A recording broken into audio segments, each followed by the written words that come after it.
Hey, this is Peggy with Easy Peasy Machine Embroidery, and today I am in MySewNet Platinum, and we are going to play in the sketch module. I'm going to turn a cartoon or another piece of artwork into a sketch that we can embroider on the embroidery machine. This is an example of a sketch I did a couple of years ago. We were up at the lake and there was a cartoon on the refrigerator that was getting really faded, so I took a picture of it with my iPhone and then I brought it into the sketch module and I used Sketch to trace out all the lines of this cartoon, and then I added the text to the cartoon as it applied and stitched it out. Here's another example. This is a photo that was in the Wendy's Whimsies Facebook group for the terriers online, and what I'm going to do with it is I made a sketch out of it, and I will probably put this in a auction that is online for the Wirefox Terriers Midwest Rescue Organization.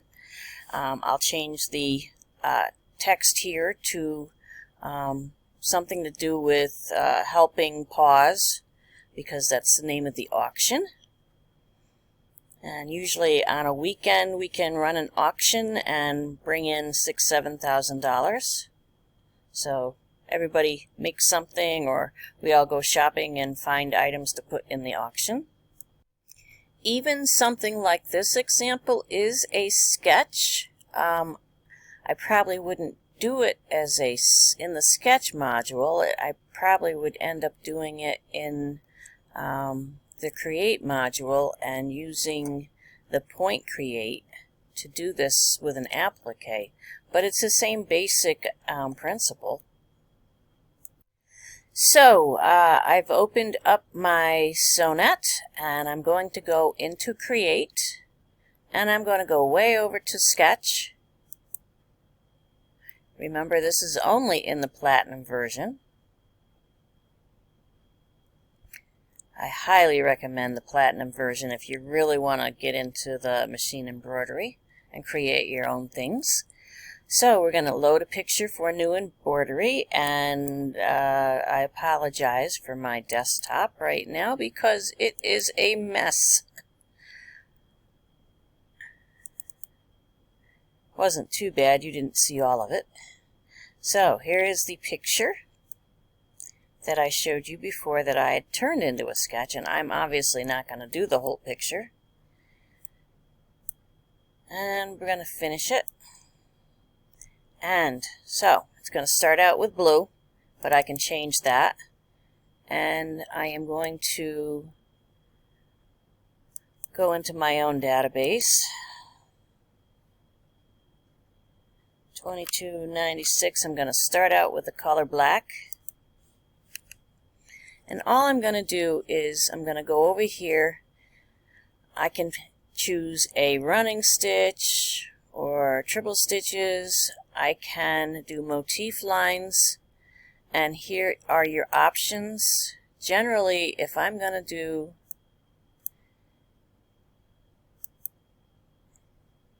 a triple stitch, I'm going to turn it back to a 1.5.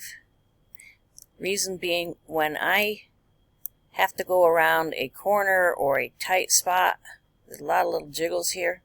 I want a smaller stitch because a larger one just won't work. You'll try to make a sharp angle and it just won't let you do it. If you were clicked into the motifs, it's going to let you pick the motifs that you want. So you can set that as is. You have a choice of doing a freehand line drawing or your straight line. Here are your choices for satin lines and your options. Here's where you're going to add your different color changes. Here is your color picker. your color and tone afterwards. You can change your color and tone to your own threads. So say we start out in Sulky and you want to change over to Robus and Anton, that's where you're going to do it. And here is where you would erase some stitches. Those are the main things that I would use. Over here, as you scroll over things, it's going to tell you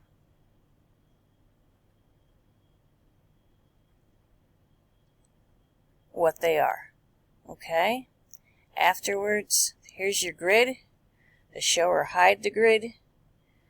This is going to show your background where you can fade it later so you can actually see your stitches.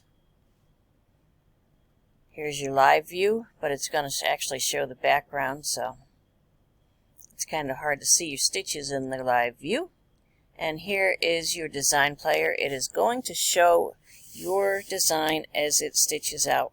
A huge thing that you need to remember here is that the embroidery machine is going to stitch it out exactly as you draw it on here. So if you start here, then you go over here, and then you go over here, and then you go down here, it's going to do a lot of jumping around. So think about that as you are stitching things out. So basically, I'm going to start, where's a good place to start? I'm going to start right here. And I'm going to left click, hold it down.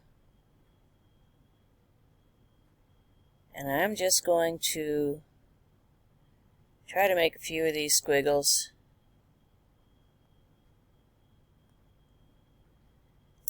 And every time you let go of that clicker, so if I say, ooh, I didn't like that, it's going to go all the way back to the last time I let go of my clicker.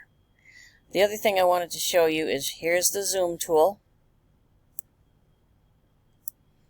So you can actually go in and see what you're doing a little bit better.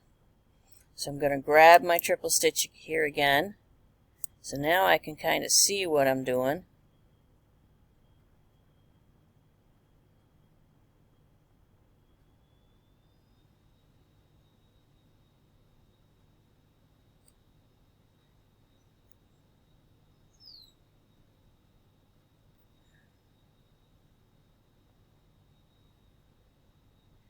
And I'm not going to do the spaces.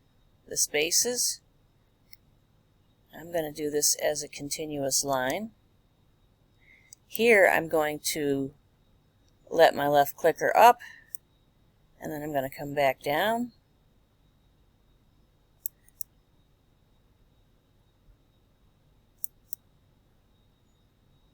And as I'm doing this, I'm doing a left click here and there. So there's the leg is done. Now I'm going to go over here and do the haunch of this leg. Left click is done.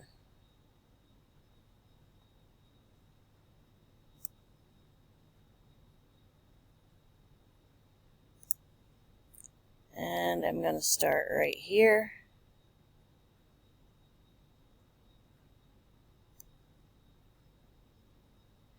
I'm going to left click.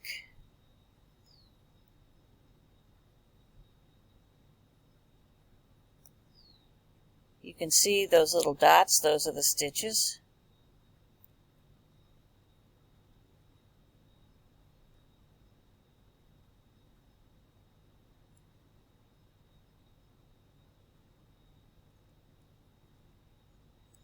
Left click.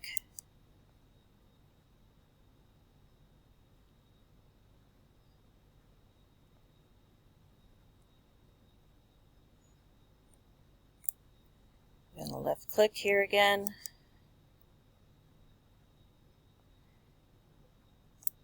I'm going to go get my zoom tool.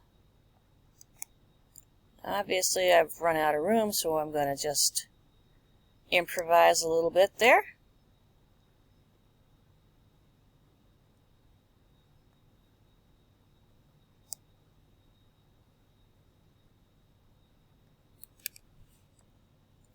And there is my last.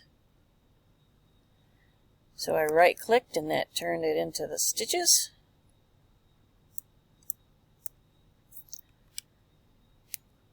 So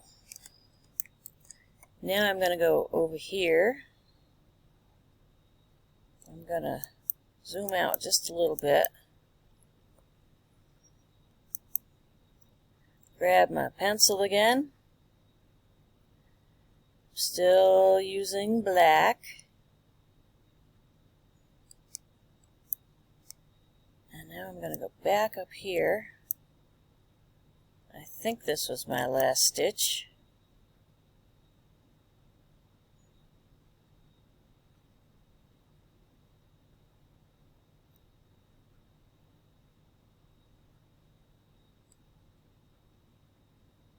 Now you can see right there at that point where it actually didn't do the point because the stitch was too long.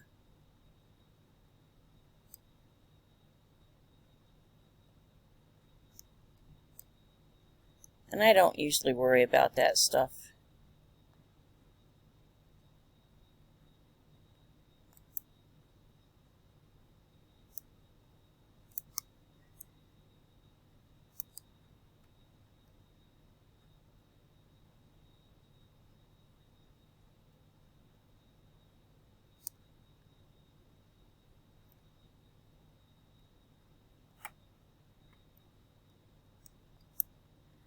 Left click up.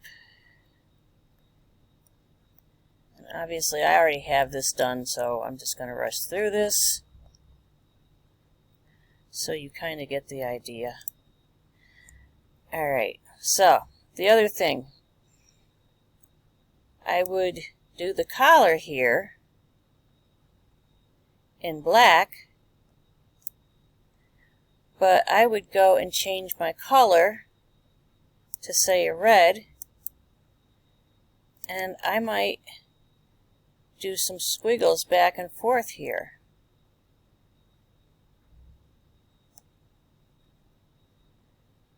To give that collar a little bit of fill.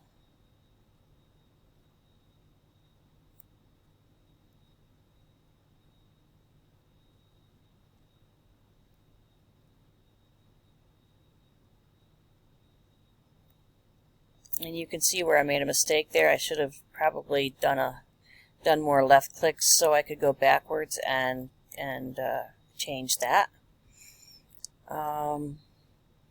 So yes, you can add color to your things. Let's go down here, and if I choose black again,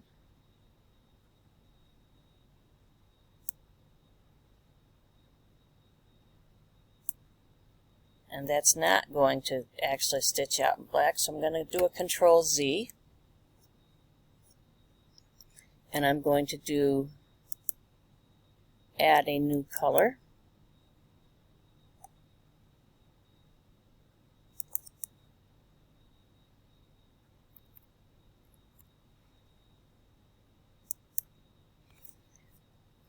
I showed this to someone and they're like, where's the color? And I'm like, well, it's supposed to be a sketch, so it's not going to have a lot of color. But I could also use my fabric markers to fill these in.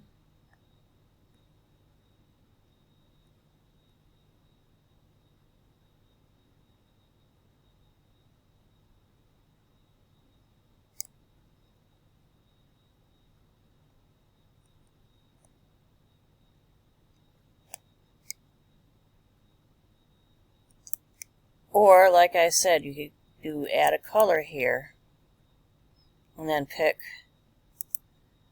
some kind of color. You could actually go get that zoom tool, zoom right in real close. You can see where the stitch lines are.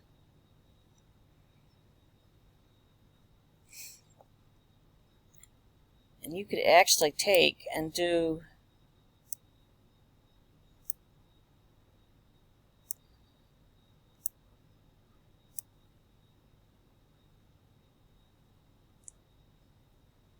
Yikes.